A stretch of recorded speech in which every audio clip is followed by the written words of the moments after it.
Kudüs ve Mescid-i Aksa'nın önemi konusunda tabii Kur'an ve sünnette biz haber almaktayız. Biliyorsunuz bir yerin kudsiyeti kutsal metinlerle bilinir, bildirilir.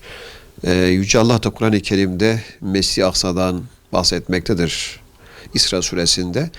Ve Hazreti Peygamber Aleyhisselam hadis-i şeriflerinde yine Kudüs'te Mescid-i Aksa'da bahsetmektedir. Dolayısıyla iki temel kaynağımızdan da Kudüs ve Mescid-i Aksa'nın değeri anlaşılmaktadır.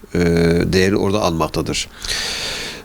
Hazreti Peygamber Aleyhisselam Kudüs ve Mescid-i Aksa konusunda birçok mesaj vermiştir. Onun fazileti konusunda, kıble olması hususunda, ona hizmet konusunda birçok mesaj vermiştir. Tabii neden çok önemlidir? Hani İsra suresinde de Yüce Allah biz kulumuz Hazreti Muhammed'i etrafını mübarek kıldığımız Mescid-i Aksa'ya bazı ayetlerimizi göstermek amacıyla Mescid-i Haram'dan Mescid-i Aksa'ya gece yolculuğunu yaptırdık. Hadis-i kerimesinde de malum olduğu üzere yeryüzünde ilk yapılan mescit Mescid-i Haram'dır. Hazreti İbrahim Aleyhisselam ve oğlu İsmail Aleyhisselam'ın birlikte yapmış olduğu mescittir, Kabe'dir.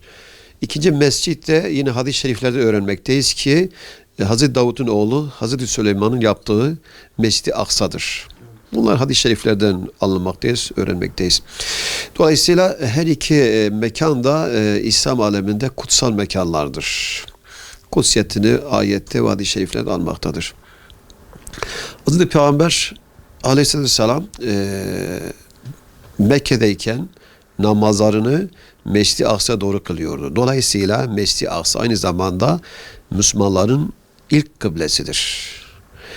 Bir rivayete göre İbn Abbas'ın rivayetidir bu. Der ki Resulullah sallallahu aleyhi ve sellem Mekke'de namaz kılarken Kudüs'e doğru dönerek namazını kılıyordu. Yani kıble olarak Mescid-i Aksa'ya doğru, Beytül Makdis'e doğru namazı kılıyordu. Bazı rivayetlerde şunu anlamaktayız. Hazreti Peygamber Aleyhisselam Mekke'de, Kabe'de namaz kılarken Kabe kendisiyle Mescid-i Aksa arasını alıyordu. Dolayısıyla her ikisine de dönmüş oluyordu, yönelmiş oluyordu. Hem Kabe'ye hem de Mescid-i Aksa'ya dönerek namazını kılmış idi. Dolayısıyla ilk iki kıblemiz oluyor. Ama hicretten sonra ise Resulullah sallallahu aleyhi ve sellem tabi birçok hikmeti var. 16 ay kadar kıble olarak Beytül Makdis'e dönmüştü. Yani Kudüs'e dönmüştü, namazlarını kılmıştı. Tabi bu durumda Kabe geride kalmış oluyordu. Yani mekan olarak daha güneyde olduğu için işte Resulullah Kabe'de dönmek istiyordu. Ama Kudüs'e doğru namazı kılıyordu. Yine İnan-ı Kerime ile beraber Kabe'ye doğru namazlarını kılmaya başlamış. Dolayısıyla 16 ay kadar da Medine döneminde de Resulullah sallallahu aleyhi ve sellem kıble olarak Beytül Makdis'te namazını kılmıştır. Orada yönelerek kılmıştır. Bu yönüyle de tabi Mescid-i Aksa'nın, Kudüs'ün önemini anlıyoruz. Hazreti Peygamber sallallahu aleyhi ve sellem yine Kudüs, Mescid-i Aksa konusundaki mesajlarına baktığımız zaman da onun önemini bize bildirmektedir. Mesela bir hadis-i şerifte 3 mescitte yapılan yolculuk konusunda bir hadis-i şerif var ki o meşhur bir hadis-i şeriftir. Orada buyurur ki 3 mescid içinde yolculuk yapılmaz. Ancak bunlara yapılan yolculuk ibadet olarak değerlendirilir. Bunlar içerisinde bir tanesi Mescid-i Haram'dır, Kabe'dir. İkincisi Mescid-i Nebevi'dir, Hazreti Peygamber'in mescididir. Diğeri de Mescid-i Aksa'dır, Kudüs'teki mescittir, Beytül Makdis'tir. Bu hadiste de bu yerin, mekanın, bu mescidin önemini, değerini Hazreti Peygamber'in mesajından, hadisinden anlamaktayız ve biri de bir teşviktir aslında. Yani bu yerlere Mescid-i Haram'a yolculuk yapınız. Çünkü bu ibadettir. Daha çok mükafata kavuşursunuz. Mescid-i Nebevi'ye yani Medine'ye hicret yapınız, yolculuk yapınız. Orada yapılan yolculuk da aynı şekilde birçok mükafatın da kazanmasına sebeptir. Bir de Mescid-i Aksa'ya, Beytül Makdis'e, Kudüs'e doğru da yolculuk yapınız. Oraya yapılan yolculukta da mükafat vardır, bereket vardır. İbadet mahiyetindedir. Bu hadislerden hareketle tabi Müslümanlar da yıllarca buralara yönelmişler. Ziyaret etmişler. Günümüzde de tabi yine hac ve umre vesilesiyle Müslümanlar bol bol ziyaret ediyorlar Kabe'yi, Mescid-i Nebevi. Çünkü zaten Kabe'nin ziyaret edilmesi, tavaf edilmesi hem hac ve umrenin şartlarından, farzlarındandır. Mescid-i Nebevi de ziyaret edilmektedir. Burada üçüncü mescit olan Mescid-i Aksa maalesef ziyaret edilememektedir. İşte sıkıntılardan dolayı Hazreti Peygamber'in bu mesajından hareketle Müslümanların Mescid-i Aksa'ya da Mescid-i Haram gibi, Mescid-i Nebevi gibi rahat bir şekilde ziyaret edebilmeleri gerekmektedir. Eğer bu yapılamıyorsa, bu sıkıntı varsa o zaman bütün Müslümanlar düşen görev de buranın da Kabe gibi, Mescid-i Nebevi gibi, Medine gibi huzurlu bir şekilde gidilebilmesinin sağlanması gerekmektedir. Bu da her Müslümana düşen görevdir. Çünkü Hazreti Peygamber'in emanetidir, tavsiyesidir. Resulullah sallallahu aleyhi ve selleme sahabe sormuş, ya Resulallah, Mescid-i Aksa'ya gitmek, orada namaz kılmak, bunun fazileti konusunda ne buyurursunuz? Hazreti Peygamber de birçok hadisinde mesajlar vererek oraya gitmenin fazileti konusunda rivayete bulunmuştur. O bir rekat namazın daha çok sevap sahibi olabileceğimizi bildirmiştir. Orada kılınan namazın derecesi konusunda. Ama gidemiyorsanız, yani uzaktasınız, imkanınız yoksa oraya kandil göndererek, hizmete bulunarak, yardım göndererek orada namaz kılmış sevabını alırsınız diye bir teşvikte de bulunmuştur.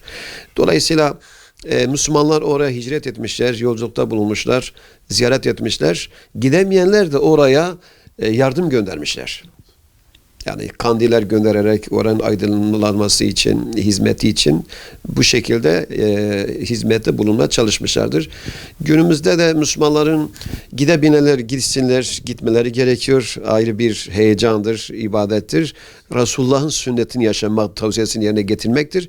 Gidemeyenler de oranın imarı için daha nasıl güzel bir duruma getirebilir düşüncesiyle yardımları gönderseler de inşallah orada namaz kılmış gibi sevap alacaklarına dair Hazreti Peygamber müjdesi vardır. Ona nail olmuş olurlar. Tabi Mescid-i Nebevi'nin yanında, Mescid-i Haram'ın yanında Mescid-i Aksa'nın da günümüzde ziyaret edilememesi, bir yerde hani yetim duruma düşmüş olması da ayrıca hani düşünmesi gereken bir meseledir. İslam alemce, bütün Müslümanlarca da, sadece Türkiye değil de bütün Müslümanların da bunu dert edilmesi gerekiyor. Tekrardan oranın özgürlüğüne, hürriyetine kavuşturabilmesi için bir gayrette bulunmaları gerekmektedir. Tabii ben bu konuda birkaç çalışma yapmıştım. Hazreti Peygamber'in mesajlarından hareketle hadislerde Kudüs, Mescid-i Aksa, yine Miraç'ta Hazreti Peygamber'in görmüş olduğu peygamberlerle ilgili rivayetlerle ilgili bir çalışmam da vardı. İşte bu yönüyle de önemlidir. Hazreti Peygamber sallallahu aleyhi ve sellem hicret ederken, miraca çıkarken daha doğrusu Mescid-i Aksa'da uğramıştır. Yani Yüce Allah hadis-i kerimede belirtiyor. Ve hadis-i şeriflerde de Hazreti Peygamber Yüce Allah'ın huzuruna çıkarken öncelikle Mekke'den, Kabe'den, Mescid-i Haram'dan, oradan da Mescid-i Aksa'ya gitmiş, orada namaz kılmış, peygamberler imamlık yapmış, imam olmuş, oradan da semalara çıkmış, Yüce Allah'ın huzuruna çıkmıştı. Bu yönüyle de aslında Mescid-i Aksa daha da önemlidir. Yani Miraç yolculuğunda Hazreti Peygamber Mekke'den direkt semalara çıkmamıştır.